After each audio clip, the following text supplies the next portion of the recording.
இந்த எலெக்ஷன்ல சப்போஸ் இவிஎம்ல ஒரு ஃப்ராடு பண்ணி பிஜேபி, ஆர்எஸ்எஸ், மோடி, அமித்ஷா, நிதிஷ்குமார் கும்பல் ஜெயிச்சுட்டாங்க எலெக்ஷன்னா கண்டிப்பா அவன் போராட்டம் பண்ணுவான், பெரிய கிளர்ச்சி பண்ணுவான், ரோட்டுக்கு இறங்கிடுவான். பீகார் மக்கள் இதான் நடக்க போகுது.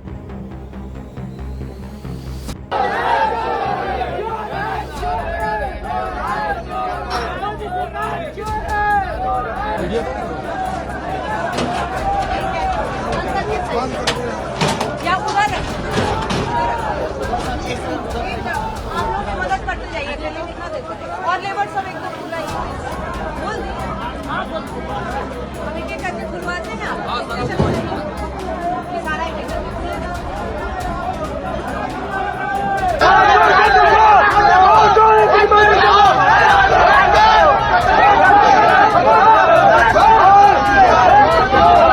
எல்லா எக்ஸிட் போலுமே பிஜேபி பிஜேபி பிஜேபின்னு தான்.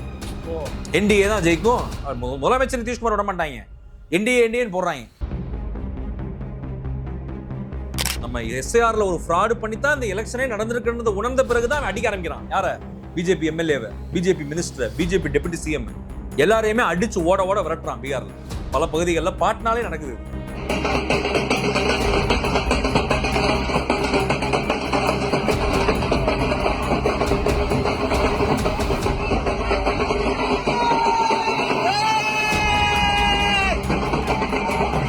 பீகார்ல வந்து நிதிஷ்குமார் வீழ்த்தப்பட்டால் மத்தியில் மோடியும் வீழ்த்தப்படுவார். இதான் கள நிலவரம். அப்ப மக்கள் இந்தியாவே வந்து நீங்க பீகார் எலெக்ஷன் பாத்துக்கிட்டு அப்ப இவங்க என்ன பண்றாங்கன்னா ஒரு உளவியலை செட் பண்றாங்க. எக்ஸிட் போல போட்டு விட்டு எல்லாமே ஃபண்டிங் 60 50 ஆனா 150ல இருந்து 200 சிங்கிள் மெஜாரிட்டி அந்த ரேஞ்சில கொண்டு வந்து நிப்பாட்டி இவங்க தான் ஜெயிக்க போறாங்க, நிதிஷ்குமார் தான் மீண்டும் முதலமைச்சர்ன்ற மாதிரி. இந்தியா கூட்டணி நேர்மையா தேர்தல் நடந்தால் 125 to 130 RJD, 25 to 30 Congress, 10 to 15 communist party of India, Marxist Leninist நாங்க சொல்லிக்கிட்டு இருக்கோம்.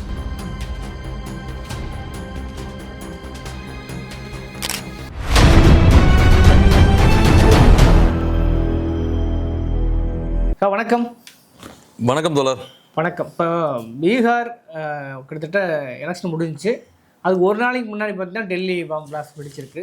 அதுவும் இந்த அரசியல் தேர்தல் எதிரொலிக்குமாங்கிற ஒரு கேள்வி உட்பட இருக்குது. பீகாரில் முழுசாக நீ ஓரளவுக்கு அனலைஸ் பண்ணிருக்கீங்க. பீகாரில் என்னவெல்லாம் நடக்கிறது, ரிசல்ட்லாம் எப்படி வர வாய்ப்பு இருக்குது? தோழர், பீகாரை பொறுத்தவரை வந்து அந்த மக்கள், பீகார் மக்கள் வந்து பொருளாதார ரீதியாக, கல்வி ரீதியாக, வேலைவாய்ப்பு ரீதியாக, அடிப்படை வாழ்வியல், அடிப்படை மனித தேவை எல்லாமே புறக்கணிக்கப்பட்டு மிகவும் வஞ்சிக்கப்பட்டிருக்காங்க. யாராலன்னா ஆர்எஸ்எஸ், பிஜேபி, மோடி, அமித்ஷா, நிதிஷ்குமாரால. இது கடந்த வந்து ஒரு டேர்ம் கிடையாது, 20 வருஷமா நடந்திருக்கு இந்த கூத்து. 20 வருஷமா அவர்களை நாசமாக்கியது இந்த பாஜக, ஆர்எஸ்எஸ், மோடி, அமித்ஷா, நிதிஷ்குமார்ன்றதை பீகார் மக்கள் நல்லா உணர்ந்திருக்கிறாங்க. அதுவும் கடந்த 10 வருஷமா டபுள் இன்ஜின் கவர்மெண்ட்ன்ற லெவலில் ஒரு கூத்து பண்ணாங்க. சென்ட்ரல்ல மோடி, பிஜேபி, ஸ்டேட்ல அலையன்ஸ்ல. அப்போ அந்த மக்கள் வந்து வெகுண்டெழுந்து கொதிச்சு போய், நீங்க பார்த்துருப்பீங்க, கடந்த ஒரு வாரமா நீங்க பார்த்துருப்பீங்க, பீகாருடைய டெபுட்டி சிஎம் பாஜக சேர்ந்தவர், அவரை அடிச்சு சாணி எடுத்து அடிச்சு ஓட ஓட விரட்டியிருக்காங்க. பீகார் எம்எல்ஏ, மினிஸ்டர் எல்லாமே பாஜகவை சேர்ந்தவர்கள், நிதிஷ்குமார் கட்சியை சேர்ந்தவங்க, அடிச்சு ஓட ஓட விரட்டியிருக்காங்க மக்கள். அந்த லெவலுக்கு மக்கள் வந்து பிஜேபி, ஆர்எஸ்எஸ், மோடி, அமித்ஷா, நிதிஷ்குமாருக்கு எதிராக வந்து மிகப்பெரிய கிளர்ச்சி பண்ணியிருக்காங்க மாநிலம் முழுக்க. அப்ப நீ இதுல இருந்தே தெரிஞ்சுக்கலாம், பீகார் மக்கள் நிதிஷ்குமார் முதலமைச்சர் ஆவதை விரும்பல. பிஜேபி, ஆர்எஸ்எஸ், நிதிஷ்குமார் கூட்டணி அவங்க விரும்பல. அப்ப அங்க உள்ள நிலவரம், உண்மையான நிலவரம், அங்க இருக்க உண்மையான நிலவரம் என்ன தோழர்? நேர்மையா அந்த தேர்தல் நடந்திருந்ததுன்னா கண்டிப்பா நான் சொல்ற கவுண்ட்ஸ் தான் 120ல இருந்து 130 ஆர்ஜேடி, தேஜஸ்வி யாதவோட கட்சி வெற்றி பெறும். 25 to 30 காங்கிரஸ் வெற்றி பெறும். நீங்க அப்படியே கணக்கு போட்டுக்கோங்க. அதுக்கு அடுத்தது 10 to 15 communist party, Marxist Leninist ML அமைப்பு, இவங்க 3 பேர் தான் அலையன்ஸ். அதுதான் வந்து அங்க இருக்கக்கூடிய இந்தியா கூட்டணி, இந்தியா பிளாக். அப்ப இவங்க தான் வெற்றி பெறுவதற்கான வாய்ப்பு அதிகம். ஆனா வந்து பாத்தீங்கன்னா சப்போஸ் எலெக்ஷன்ல நம்ம நம்ப முடியாது, பிஜேபி, ஆர்எஸ்எஸ், மோடி, அமித்ஷா, நிதிஷ்குமார் இந்த எலெக்ஷன் கமிஷனோட கூட்டணி போட்டிருக்காங்க. நடக்குது தோல. என்ன நடக்குதுன்னா இவிஎம்ல இவங்க வேலை பார்த்திருக்கலாம். உத்தேசமா சொல்லல, நடக்க வாய்ப்பு இருக்கு. நீங்க நல்லா பாருங்க, எக்ஸிட் போல் எப்படி வந்திருக்கு நீங்க பாருங்க. நம்ம வந்து நேர்மையா நடந்திருந்தால் கண்டிப்பா இந்தியா கூட்டணி தான் வெல்லும், ராகுல் காந்தியும் தேஜஸ்வி யாதவ் தான் ஜெயிப்பாங்கன்றதா உண்மை. இப்ப எக்ஸிட் போல்ல பாத்தீங்கன்னா பணத்தை கொடுத்துட்டாங்க. பிஜேபி வந்து பாத்தீங்கன்னா அமித்ஷா, பிஜேபி, இந்த கும்பல், இந்த என்டிஏ கும்பல், மோடி கும்பல் வந்து பணத்தை கொடுத்துட்டாங்க, ஃபண்டிங் பண்ணிட்டாங்க. எல்லா மீடியா ஃபண்டிங் பண்ணி நீங்க வந்து நாங்க தான் ஜெயிச்சோன்னு போடுன்ற மாதிரி கொண்டு வந்து இப்போ எப்படி கொண்டு வராங்கன்னா 165 to 200 அந்த ரேஞ்சில் கொண்டு வராங்க. எல்லா நீங்க எக்ஸிட் போல் எடுத்து பாருங்க. 165 to 200 சிங்கிள் மெஜாரிட்டியில நிதிஷ்குமார், என்டிஏவும், பிஜேபி, ஆர்எஸ்எஸும், மோடி, அமித்ஷா ஜெயிக்கிற மாதிரி இவங்க காமிக்கிறாங்க. இப்போ வரது அதான் இப்போ அப்படிதான் வந்துகிட்டு இருக்கு. 160ல இருந்து 200 வரைக்கும் ஒவ்வொருத்தையும் கவுண்ட் மாறும். சில பேர் 170 60 50 ஆனா 150ல இருந்து 200 சிங்கிள் மெஜாரிட்டி அந்த ரேஞ்சில் கொண்டு வந்து நிப்பாட்டி இவங்க தான் ஜெயிக்க போறாங்க, நிதிஷ்குமார் தான் மீண்டும் முதலமைச்சர்ன்ற மாதிரி, மீண்டும் பிஜேபி கவர்மெண்ட் தான் நிதிஷ்குமார் அலையன்ஸோட சேர்ந்து வரப்போகுதுன்ற மாதிரி ப்ரொஜெக்ட் பண்றாங்க. அது உண்மை கிடையாது, அது கால நிலவரம் கிடையாது, கலை யதார்த்தமே கிடையாது. நீங்க கலா யதார்த்தம் பாத்தீங்கன்னா தேஜஸ்வியாவது முதலமைச்சராக தான் பீகார் மக்கள் விரும்புறாங்க. நான் ஆரம்பத்திலேயே நான் நேர்காணல் தொடங்கும் போது சொல்லிட்டேன், எந்த லெவலுக்கு அந்த மக்கள் வஞ்சிக்கப்பட்டிருக்காங்க, எவ்வளவு மோசமான வாழ்க்கையை பாருங்க தொலை. இந்த 2025 அவன் கற்காலத்துல வாழ்றான், 1950 60 வாழ்றான். இன்னைக்கு தமிழ்நாடு, தென்னிந்தியா எவ்வளவோ முன்னேறி இருக்கு. அது காரணம் இருக்கக்கூடிய கருத்தியல், அம்பேத்கரை, பெரியாரிய, மார்க்சிய கருத்தியல் சார்ந்த அரசியல். அதனால இன்னைக்கு தமிழ்நாடு இன்னைக்கு வந்து உயர்ந்த நிலையில இருக்கு. திராவிடியன் மாடல் கவர்மெண்ட்ல இன்னைக்கு தமிழ்நாடு டாப்ல இருக்கு. இன்னைக்கு வந்து நம்ம தமிழ்நாடு அரசு சிறப்பாக செயல்பட்டு இருக்குது. அவன் அந்த மாதிரி ஆட்சி தான் பீகார் மக்கள் அங்க விரும்புறான். இந்த மாதிரி ஸ்டாலின் அரசு மாதிரி, திமுக அரசு மாதிரி, திராவிடியன் மாடல் கவர்மெண்ட் மாதிரி ஒரு மாடல் கவர்மெண்ட் நமக்கு வரணும், நமக்கு நல்ல கருத்தியல் நம்மளை ஆட்சி பண்ணணும், நம்மளை வளர்ச்சியை நோக்கி கொண்டு போகணும்னு அவன் விரும்புறான். இவங்க நாசமாக்கி வச்சிருக்கனால அந்த மக்கள் வந்து அதனாலதான் அந்த மக்கள் வந்து நல்லா புரிஞ்சுக்கோங்க. அவன் என்ன பாக்குறான்னா, இந்த எலெக்ஷன்ல சப்போஸ் இவிஎம்ல ஒரு ஃப்ராடு பண்ணி பிஜேபி, ஆர்எஸ்எஸ், மோடி, அமித்ஷா, நிதிஷ்குமார் கும்பல் ஜெயிச்சுட்டாங்க எலெக்ஷன்னா, கண்டிப்பா அவன் போராட்டம் பண்ணுவான், பெரிய கிளர்ச்சி பண்ணுவான், ரோட்டுக்கு இறங்கிடுவான் பீகார் மக்கள். இதான் நடக்க போகுது. நீங்க வந்து பாத்தீங்கன்னா பாஜக, ஆர்எஸ்எஸ் யாருமே வீழ்த்த வேண்டாம், தென்னிந்தியாலாம் வீழ்த்த வேண்டாம். சங்கிகள் எவெல்லாம் பாஜக வட இந்தியால ஓட்டு போட்டானோ அவனே பாஜகவுக்கு தீ வைப்பான், யாருக்கு, ஆர்எஸ்எஸ்க்கு தீ வைப்பான். மோடி, அமித்ஷா, நிதிஷ்குமாரை அடிச்சு ஓட விரட்டுவான். வேற யாருமே பண்ண வேண்டாம். ஏன்னா அவங்க அந்த லெவலுக்கு வஞ்சிச்சிருக்காங்க. கடந்த ஒரு 10 20 30 வருஷமா பண்ணியிருக்காங்க. இப்போ இன்னொரு விஷயம் பார்த்தீங்கன்னா, நீங்க நல்லா பாருங்க, தேஜஸ்வி வந்து அவர் வந்து கடந்த ஒரு ட்வீட் போட்டிருந்தார். என்ன ட்வீட் போட்டிருந்தாருன்னா, என்ன நீங்க டேட்டாஸ்ல வெளியிட மாட்டீங்க, ஃபர்ஸ்ட் பேஸ் முடிஞ்சுது நவம்பர் 6ஆம் தேதி, செகண்ட் பேஸ் நவம்பர் 11ஆம் தேதி. அப்ப அந்தந்த நாள் அந்த எலெக்ஷன்ஸ் முடிஞ்ச உடனே நீங்க டேட்டாஸ் ரிலீஸ் பண்ணணும். பெண்கள் எத்தனை சதவீதம், ஆண்கள் எத்தனை சதவீதம், எத்தனை ஓட்டு போலிங் ஆயிருக்கு, ஒவ்வொரு டிஸ்ட்ரிக்ட் லெவலில் போலிங் ஆயிருக்கு, கேபிட்டல் பாட்னா லெவலில் போலிங் ஆயிருக்கு, பீகார் முழுக்க எவ்வளவு போலிங் ஆயிருக்கு நீங்க வெளியிடணும். அது வெளியிடவே இல்லை ஃபர்ஸ்ட் பேஸ்ல. இப்ப நிதிஷ்குமார் வந்து பாத்தீங்கன்னா வந்து அவங்க எல்லாம் பாத்தீங்கன்னா வந்து இதை பத்தி எந்த கருத்துமே அவங்க டேட்டாஸே கேட்கல. இதுல இருந்து புரிஞ்சுக்கோங்க, பிஜேபி, அமித்ஷா, நிதிஷ்குமார், இந்த என்டிஏ அலையன்ஸ் இருக்க தலைவர்கள் யாருமே டேட்டாஸ் கேட்கல. அவங்க அமைதியா இருக்காங்க. தேஜஸ்வி தான் கேட்கிறாரு, எல்லா வருஷம் வெளியிடுற மாதிரி டேட்டாஸ் வெளியிடுங்க, அந்த போல் டர்ன் அவுட் எவ்வளோன்னு வெளியிடுங்கன்னு கேட்கிறாரு. அவங்க வெளியிடவே இல்லை. இப்ப பார்த்தா இப்போ ஒரு டர்ன் அவுட்டை நேற்று வெளியிட்டிருக்காங்க. நேற்று ஃபேஸ் முடிஞ்ச உடனே வெளியிட்டிருக்காங்க. 66 67% வரலாறு காணாத போலிங் நடந்திருக்கு, சில தொகுதியில 71% போலிங் நடந்திருக்குன்னு சொல்லி பெண்கள் தான் அதிகமா வாக்கு செலுத்திருக்காங்க அப்படின்னு ஒரு டேட்டாஸ் வெளியிடுறாங்க. அது எந்த அளவு உண்மைன்னு நமக்கு தெரியல. அதனால வந்து இவர்கள் இவிஎம்ல ஃப்ராட் பண்ணி இவங்க வந்து சிங்கிள் மெஜாரிட்டி வர பாக்குறாங்க. இப்ப என்னன்னா தோழர், மக்களோட உளவியல் இருக்குல்ல, பீகார் மக்கள், இந்திய மக்கள், ஏன்னா இந்திய மக்கள் முழுக்க இப்ப வந்து பீகார் தேர்தலை எதிர்நோக்கி இருக்கிறோம். நம்ம எல்லாருமே அந்த ரிசல்ட்டை எதிர்நோக்கி இருக்கோம். ஏன்னா பீகார் தேர்தல் முடிவு என்பது மோடியோட ஆட்சி மேல ஒரு பெரிய ஒரு கனெக்ட் இருக்குது. இன்னைக்கு பீகார்ல வந்து நிதிஷ்குமார் வீழ்த்தப்பட்டால் மத்தியில் மோடியும் வீழ்த்தப்படுவார். இதான் கல நிலவரம். அப்ப மக்கள் இந்தியாவே வந்து இன்னைக்கு பீகார் எலெக்ஷன் பாத்துக்கிட்டு இருக்கு. அப்ப இவங்க என்ன பண்றாங்கன்னா ஒரு உளவியலை செட் பண்றாங்க, எக்ஸிட் போல போட்டு விட்டு எல்லாமே ஃபண்டிங், எல்லாமே காசை கொடுத்து இந்த கோடி மீடியா வச்சு பக்கா ஃபண்டிங் பண்ணி இப்ப 160ல இருந்து 200 அப்படின்னு சொல்லி ஒரு டேட்டா கொடுக்குறாங்க. இந்த டேட்டா வந்து களத்துல இவங்க அப்படியே அதை வந்து இவிஎம் டேம்பரிங் பண்ணுவாங்க, எலெக்ஷன் ஃப்ராடு பண்ணுவாங்கன்றதான் என்னுடைய கருத்து. இப்ப நம்ம வந்து இந்தியா அலையன்ஸ் வரும்ன்றதான் கலை யதார்த்தம்.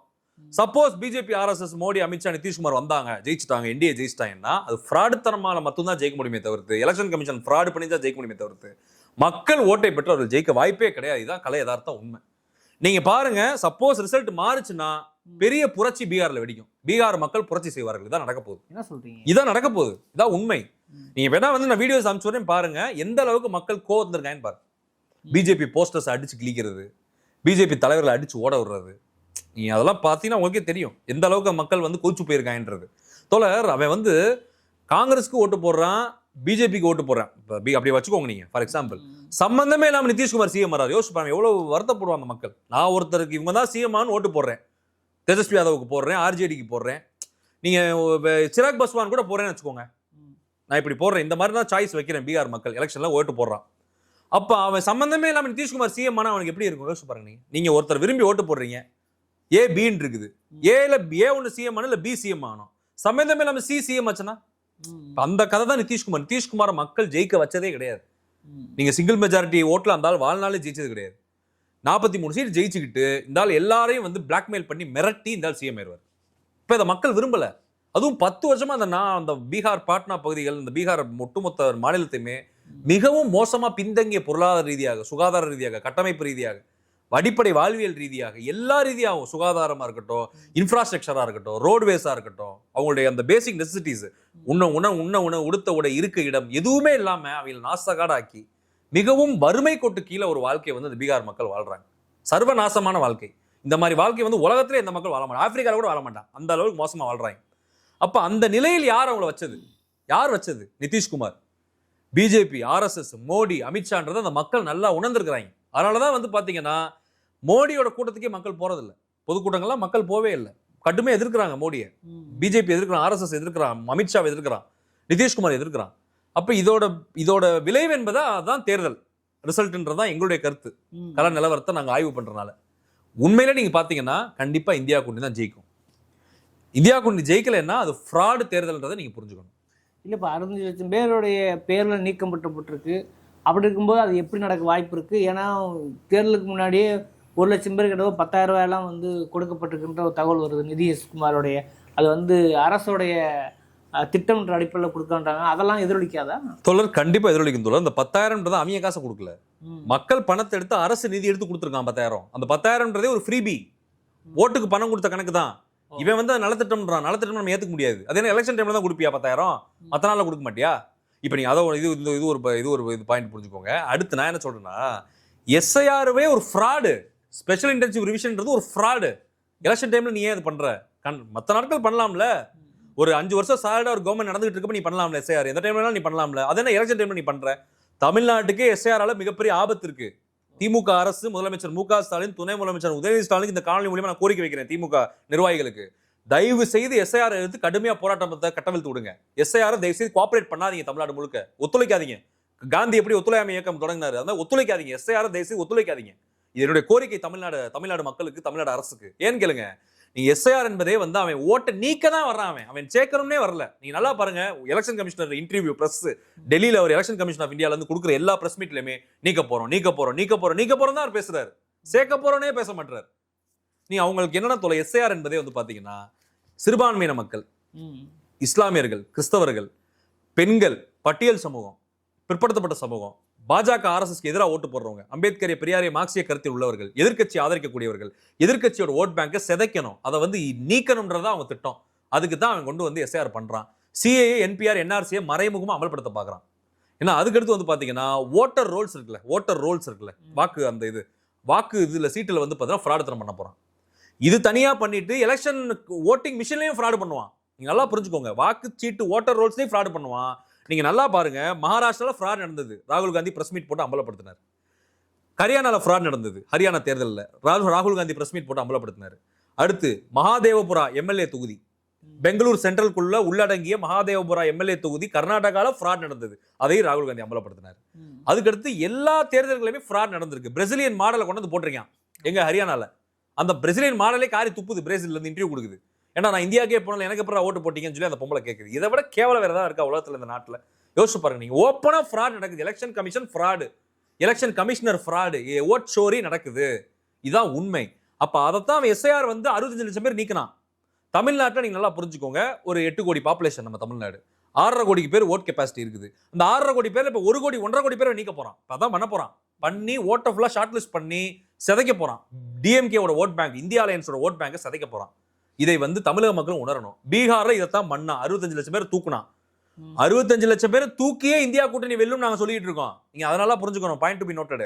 65 லட்சம் பேர் தூக்கி ஃப்ராடுத்தனம் பண்ணியே இந்தியா கூட்டணி நேர்மையா தேர்தல் நடந்தால் 125 to 130 RJD, 25 to 30 Congress, 10 to 15 communist party of India, Marxist Leninist நாங்க சொல்லிட்டு இருக்கோம்.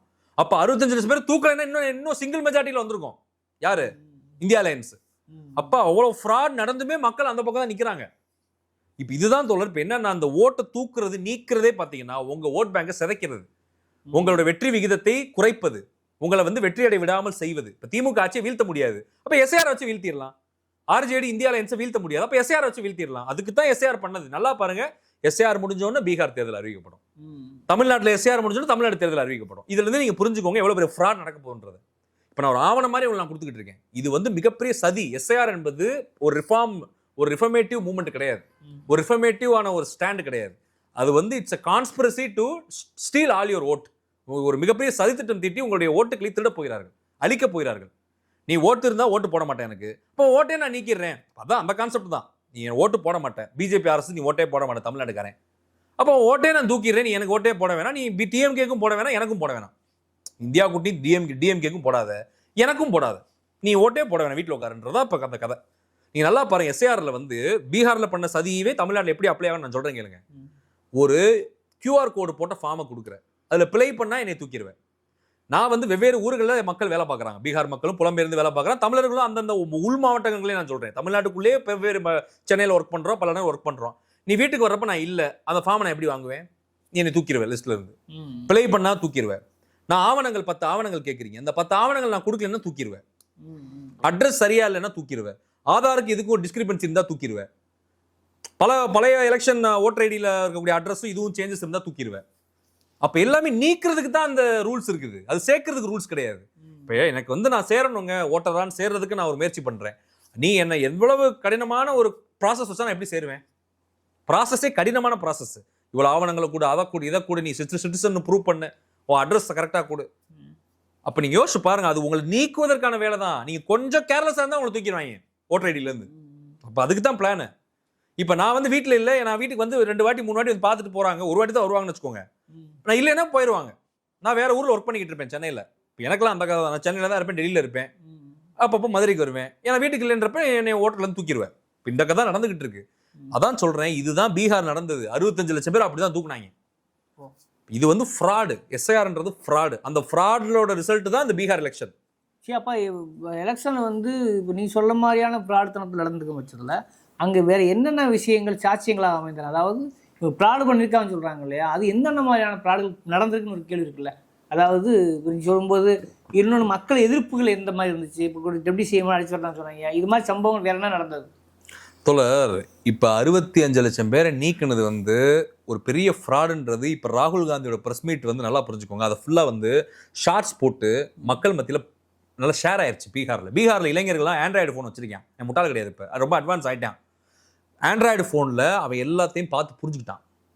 நல்லா புரிஞ்சுக்கோங்க, அந்த அந்த அந்த ஃப்ராட் நடந்திருக்கு. நம்ம எஸ்ஐஆரில் ஒரு ஃப்ராடு பண்ணி தான் இந்த எலெக்ஷனே நடந்திருக்குன்றதை உணர்ந்த பிறகு தான் அவன் அடிக்க ஆரம்பிக்கிறான். யாரை? பிஜேபி எம்எல்ஏவை, BJP minister, BJP deputy CM எல்லாரையுமே அடிச்சு ஓட விரட்டுறான் பீகார்ல.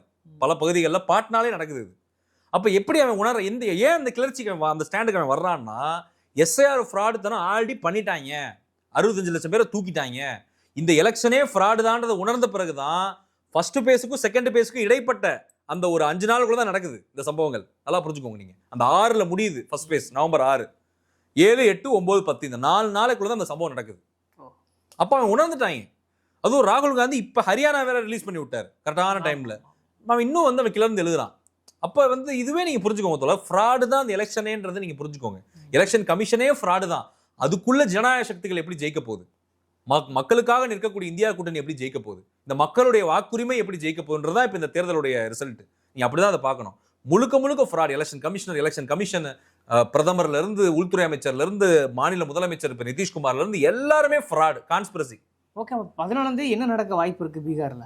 14ஆம் தேதி நேர்மையாக பீகார் தேர்தல் நடந்திருந்தால் கண்டிப்பாக இந்தியா கூட்டணி மகத்தான வெற்றி பெறும். நான் சொல்ற கவுண்ட் படி 120 130 ஆர்ஜேடி தேஜஸ்வி யாதவ் கட்சி, 25 to 30 Congress, 10 to 15 communist party Marxist Leninist. India கூட்டணி மகத்தான வெற்றி, சிங்கிள் மெஜாரிட்டி கவர்மெண்ட், அடுத்த முதலமைச்சர் தேஜஸ்வி யாதவ். இதுதான் உண்மையா நேர்மையா நடந்திருந்தா, இவங்க ஃப்ராடுத்தனம் பண்ணாம பண்ணியிருந்தா. ஓகே, ஆனா ஃப்ராடுத்தனம் பண்ணியுமே ஜெயிச்சிருவாங்க, அந்த நம்பிக்கை எனக்கு இருக்கு. சப்போஸ் இவங்க இப்ப இந்த எக்ஸிட் போல்லாம் பாக்குறப்ப நமக்கு கொஞ்சம் டவுட் வருது. இப்படிதான் பண்ணாங்க, இப்போ 400 பாருனாங்க, பார்த்தா அடிச்சு மக்கள் உட்கார வச்சு மைனாரிட்டி கவர்மெண்ட் ஆக்கி விட்டாங்க. ஏன்னா அப்ப இவிஎம் வந்து உத்தரப்பிரதேசல ஃப்ராடு பண்ணல, வாரணாசியில மட்டும் மோடி ஜெயிக்க வச்சாங்க. மோடி அதுலயும் தோத்து போயிட்டாரு, ஜெயிக்க வச்சாங்க ஃப்ராடுத்தனம் பண்ணி. 40 சீட் வந்துரும்னு ஒரு கான்ஃபிடன்ஸ் இருந்தாங்க. உத்தரப்பிரதேசம் நமக்கு தானே போட போறான், வேற எங்கிட்டு போய் போட போறான், அதை அகிலேஷ் யாதவ் கட்சி முடிச்சு விட்டுருச்சு. இப்படிதான் நடந்தது.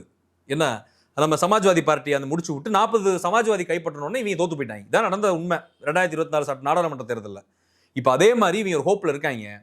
கண்டிப்பா fraud, maximum massive fraud, rapid fraud நடந்திருக்கும். அதுல எந்த மாதிரி எனக்கு அந்த டவுட் இருக்குது. இவிஎம்ல எல்லா ஓட்டர் ரோல்ஸ் எல்லாத்துமே ரேபிட் ஃப்ராட் நடந்திருக்கும், அதுல எந்த மாற்று கிடையாது. அதையும் கடந்து இந்த மக்கள் வாக்கு ஜெயிச்சு உண்மை ஜெயிச்சதுன்னா இவங்க வருவாங்க. இல்ல எக்ஸிட் போல் பணத்தை கொடுத்து இப்போ பிரஸ் அந்த கோடி மீடியா வச்சு போட்டிருக்காங்க எக்ஸிட் போல், எல்லா எக்ஸிட் போலுமே பிஜேபின்றான். ஓ என்டிஏ தான் ஜெயிக்கும், முதலமைச்சர் நிதிஷ்குமார் விட மாட்டாங்க, என்டிஏன்னு போடுறாங்க. அப்ப இது இந்த மாதிரி பணத்தை கொடுத்து கரெக்ட் பண்ணிக்கலாம். நான் என்ன யூகிக்கிறேன் அப்படின்னா, வாய்ப்பு இருக்கலாம் இவங்க ஃப்ராட் தரம் பண்ணி கூட சிங்கிள் மெஜாரிட்டி காமிச்சு இவங்க ஜெயிச்சு வருவாங்க. ஏன்னா தேர்தல் எலெக்ஷன் கமிஷன் தானே அறிவிக்க போகுது. எலெக்ஷன் கமிஷனே அவங்க கையில் இருக்குல்ல, பிஜேபி, ஆர்எஸ்எஸ், மோடி, அமித்ஷா கையில். அப்போ சப்போஸ் அப்படி ரிசல்ட் மாறிச்சு, ஃப்ராடு தரம் பண்ணி சிங்கிள் மெஜாரிட்டியில் ஜெயிச்சு வர்ற மாதிரி ஃப்ராடு பண்ணா பீகாரில் புரட்சி வெடிக்கும். மக்கள் ரோட்டுக்கு வந்து போராடுவார்கள், அடித்து ஓட விரட்டுவார்கள், பெரிய கலவரம் கிளர்ச்சி நடக்கும் பீகாரில். இதான் கலை யதார்த்தம். ஓகே, இது வந்து ஒரு நீங்கள் சொல்லக்கூடிய கள நிலவரங்கிறது, அதாவது ஆதரிக்கும்ல எதிர்க்கும்ல ஒரு அபாயகரமான ஒரு கள நிலவரத்தை சொல்கிறீங்க. அது அப்படியே மக்கள் பார்வைக்கு விட்டு விடுகிறேன். இந்த விவாத சொல்ல அறக்களத்துக்கு நேர வகை மனிதன். நன்றி தோழர்.